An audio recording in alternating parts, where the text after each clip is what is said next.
So, let us get started with Euler-Lagrange equation after having studied the Tikhonov functional and computing the differentials of this functional which separately over the standard error term and the regularization term, okay, and those are called the Frechet differentials. Now, given a linear differential operator capital D, we can find a uniquely determined adjoint operator denoted by d tilde for any pair of functions ux and vx acting on data points x.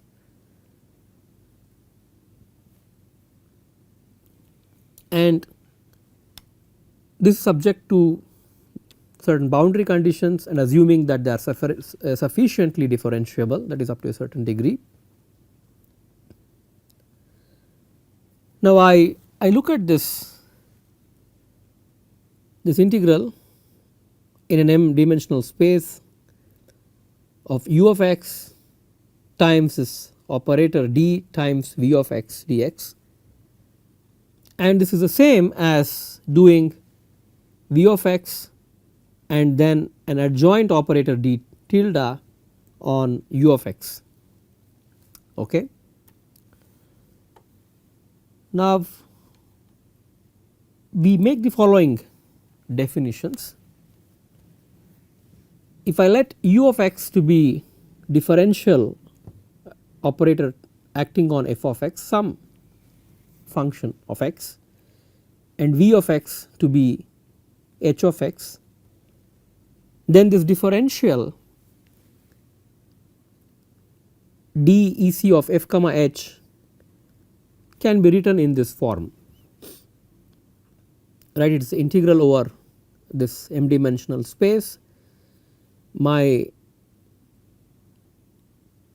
h of x is like my v of x, and my d times f of x, the differential operator acting on f of x, is like my u of x per my definition, and I have an adjoint operator connecting v and u. Okay. And like what we saw earlier, this can be interpreted as inner product between h and d tilde df in the space where the inner product is defined. Okay. Now, with the inclusion of a regularization term, I form my Frechet differential. So, what I bring in is I get in this this approximation error term, right, and I compute the inner product between h. So, I think the arrows here are sort of the other way around. So, this is my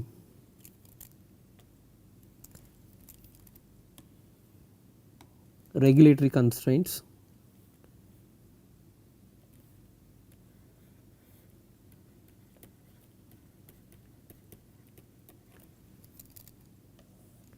and my approximation error is with respect to the error between the desired response and the approximating function. Okay. Now,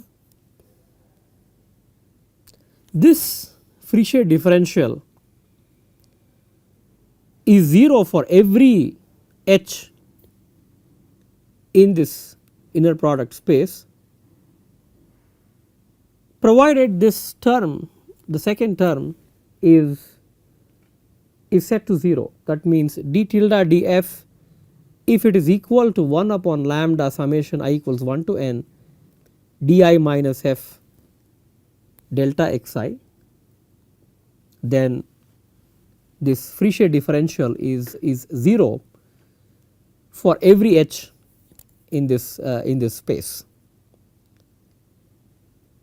Now, what I do is I just simplify, I mean I want to bring in this delta xi indicating that I evaluate the function f at the point x equals xi, because this function f is a general hypersurface f of x and it can hold for all x in that space, but I am only sampling a set of data points from that surface which is f of xi, that is I am choosing xi and I know what f of xi is and that is my desired response di, right. That is why, that is the reason why we need to bring in this delta xi.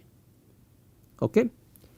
Now once I do the simplifications, it is straightforward. I get d tilde d times f lambda, because f depends on this lambda, is 1 upon lambda the summation I equals 1 to n of this deviation from the desired and the value of the approximating function at the data point xi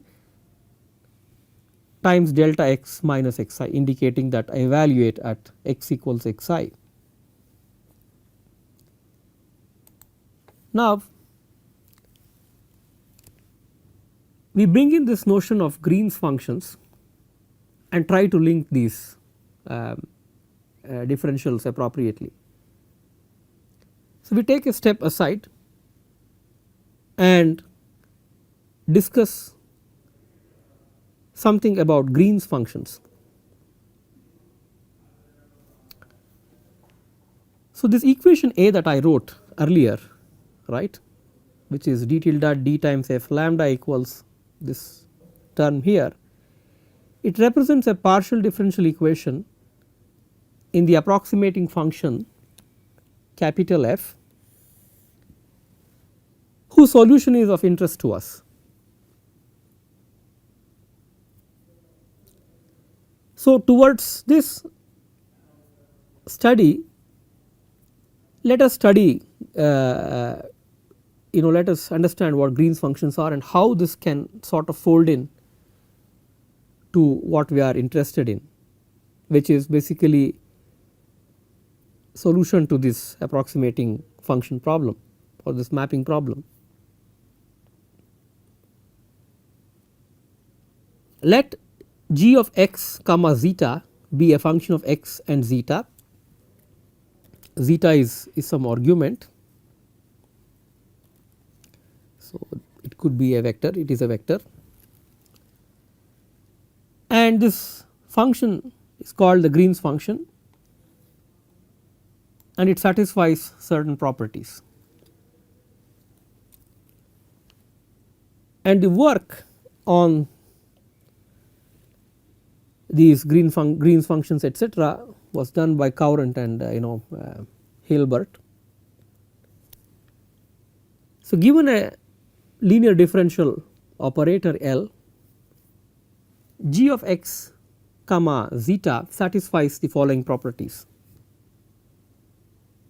For a fixed value of zeta, g of x comma zeta is a function of x satisfying the boundary conditions. So you define the boundary conditions that are problem specific. There is some interesting property, except at x equals zeta, the derivatives of g of x comma zeta with respect to x are all continuous, and the number of derivatives is determined by this linear differential operator.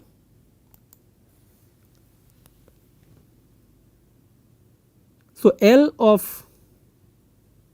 the linear differential operator L acting on this Green's function equals to 0 everywhere except at x equals zeta, where it is singular.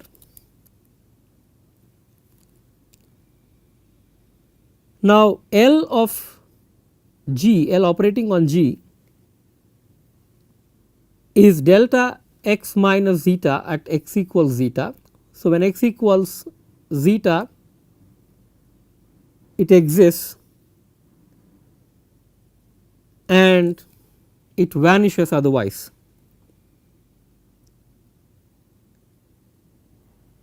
And this function g of x comma zeta is called the Green's function of the linear differential operator L. Okay. and one can think about it as like the inverse of a matrix equation.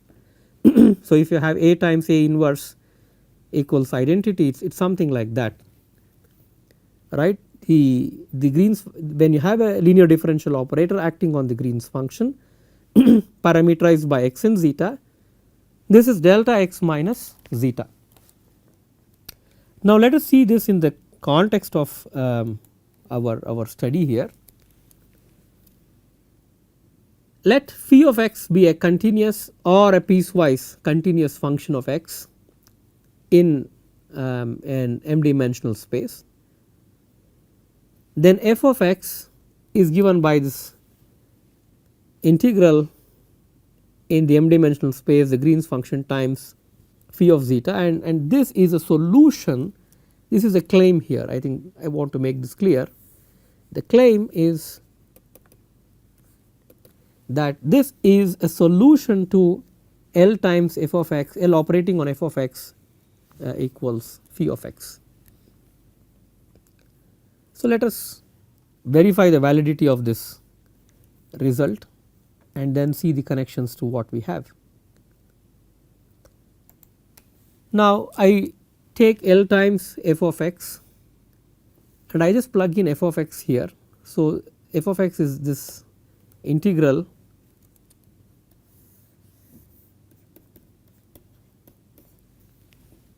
of the Green's function times phi of zeta over this m dimensional space,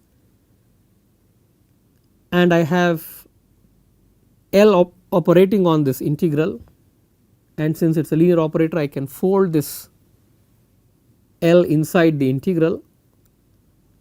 So within the integral I have L times L operating on the Green's function times phi of zeta d zeta, but from the property of the Green's function, L acting on the Green's function gives me just delta x minus zeta. This is from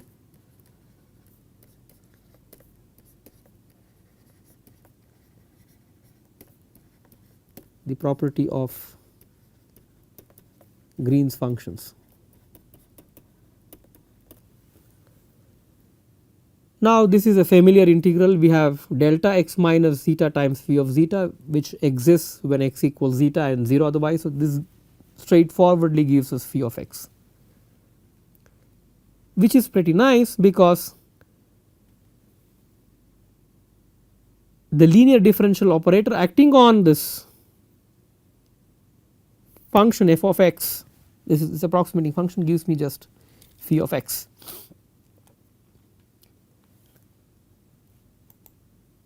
Now what is it in the context of our regularization problem? I can write my linear differential operator L to be d tilde times d,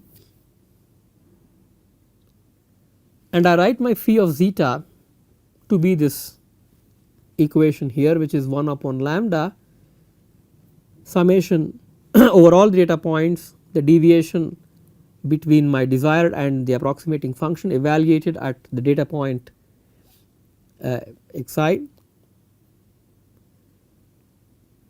So I plug this thing into my phi, right, because my f lambda is basically the integral of the Green's function times phi of zeta. I plug in this phi here and then I try to simplify this further.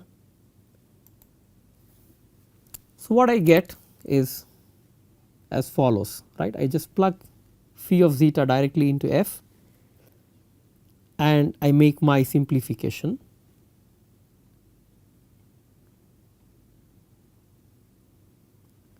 Right. So here in this integral is over d zeta. So I just pull this, I just put the terms that involve d zeta in the integral and I pull the other terms outside. So in the integral I have this, the Green's function g of x comma zeta times delta xi minus zeta d zeta, this integral, and outside I have pulled this term 1 over lambda times summation I equals 1 to n of this deviation di minus f of xi. but if you see carefully, this delta function exists at x at zeta equals xi. So, this whole integral collapses to g of x comma xi, because zeta has to be xi, otherwise this integral is at other points when zeta is not equal to xi, it vanishes. So, what we have simplified for our approximating function is f lambda as a function of this vector x is 1 upon lambda summation I equals 1 to n this deviation times Green's function g of x comma xi. So, x is a continuous variable because this is a surface, and xi are points, and you can interpret d suffix I minus f of xi upon lambda to be the weights that have to be provided to each of these Green's functions g of x comma xi that depend on the data point xi. So, I have n Green's functions here, right. I have totally n Green's functions corresponding to each data point xi, and I am scaling these, I am taking a linear combination of these Green's functions in this form. That is what this means.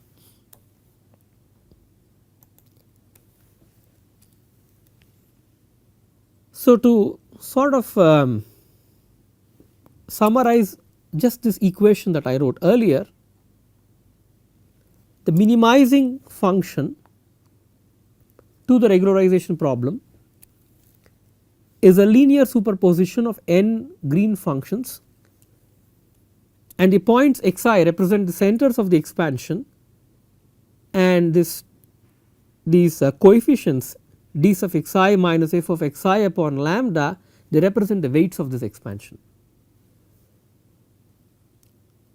right. And you can think of these Green's functions centered at x equals xi, and you can interpret them to be the basis of a subspace of smooth functions where the solution to the regularization problem lies.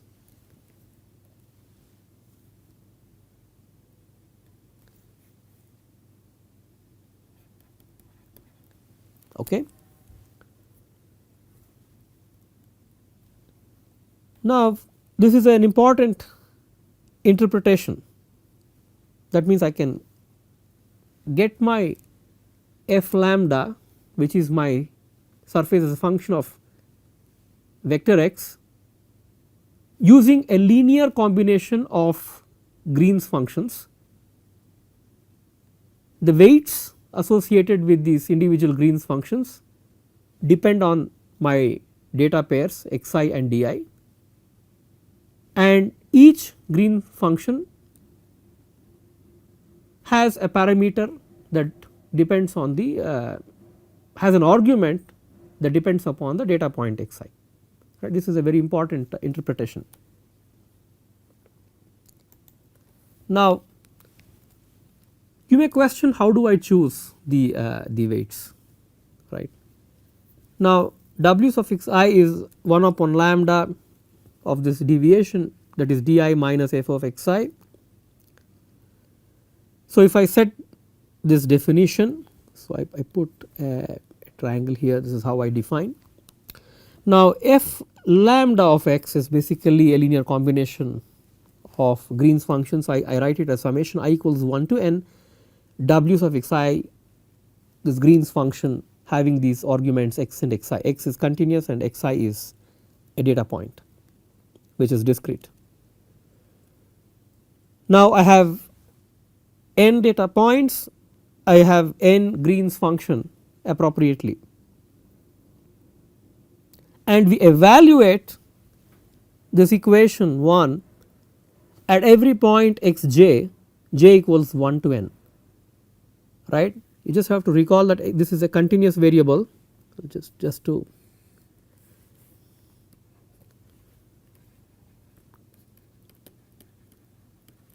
to be clear, this is a continuous variable, but if I plug x vector to be xj, where xj are my sample points, I can link the left hand side and the right hand side of equation 1. Okay, so I do that, I evaluate at all these n data points I equals 1 to n. So let us define a few terminologies here. I would say these are matrix / vector notations or terminologies. This f of lambda underscore is defined to be this vector f lambda of x1 so on till f lambda of xn. That is, I take this approximating function and I evaluate at the data points x1 through xn. That gives me an n dimensional vector, or this is basically an n by 1 column vector. Similarly, I have the corresponding desired response to be d1 through dn, and my weight is defined to be this vector w1 to wn, right. All the vectors are given with this underscore sign, and I define my capital G to be my Graham matrix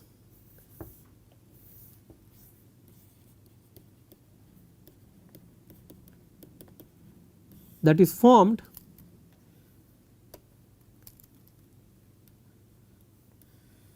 by evaluating the Green's function over xi xj pairs, right, and this is an n by n matrix. So, I think with this definition, when I write it in matrix form, this vector w is 1 upon lambda d minus f lambda, is straightforward. You take the scalar case, which is wi di and f lambda evaluated at xi, and I just use the matrix form of representation, and I land up with this equation w, which is 1 upon lambda d minus f of lambda, which means f lambda is basically d minus lambda times this vector w vector.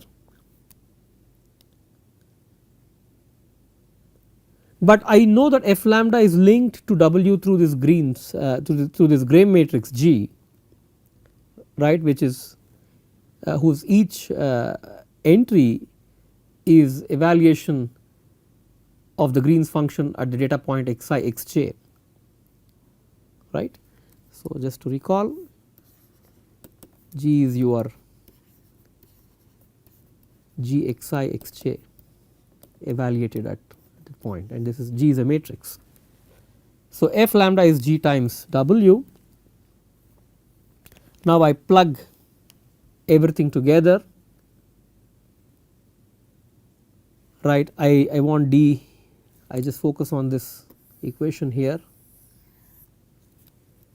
right. I want to get d on one side. So, it is basically f lambda plus lambda times w, but w vector can be written as identity times w, and that is what I do, and I just simplify my equation. So, G plus lambda I times this weight vector w is my desired response.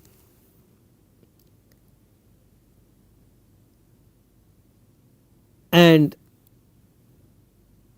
since L tilde equals L, that means the adjoint of the linear differential operator is the same. This implies that the Green's functions are symmetric, and this is what I have, right, and this matrix is symmetric. Now,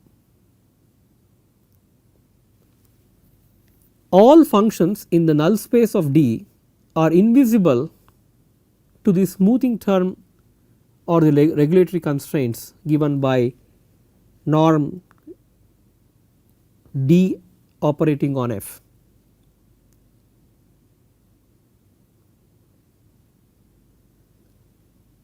And this regulatory constraint is problem dependent, Okay. Now, let us see in the context of the RBF what is happening here. As a special case, we would like to choose some Green's functions to be translationally and rotationally invariant, and we can do that if we set this Green's function to be g acting on the norm of the vector x minus xi. In the context of the radial basis functions, so f lambda of x can be now expressed in this form. This is basically a linear combination of these Green's functions which have the special form, that is the g is basically g of norm of x minus xi, not a general g of x comma xi. And this is basically a linear function space, and it depends on the data, right. It is very important because these weights wi depend on xi and di.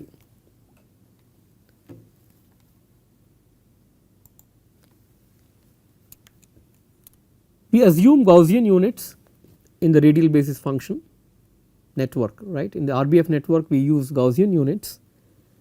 So, this Green's function is written in this form, exponential minus 1 upon 2 times sigma I square times norm of x minus xi, where xi is the data point and sigma I is some spread parameter.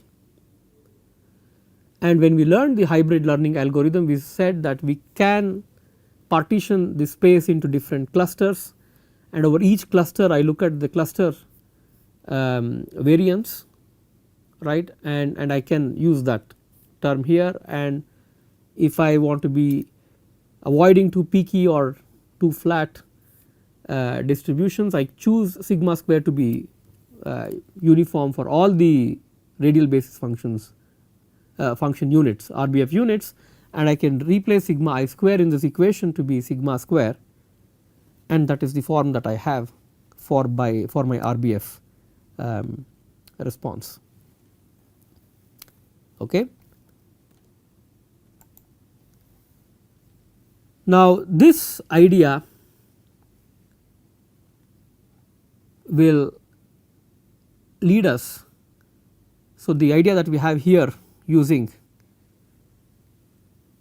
the Gaussian units and these weights, we saw that to be the case of the RBF network, but in general if I do not put the Gaussian unit and treat this as a Green's function, that will give rise to a general network comprising of Green's functions, and in the context of that we will look at this as Green's function based regulatory networks, learning networks. Okay. We will study that in this module.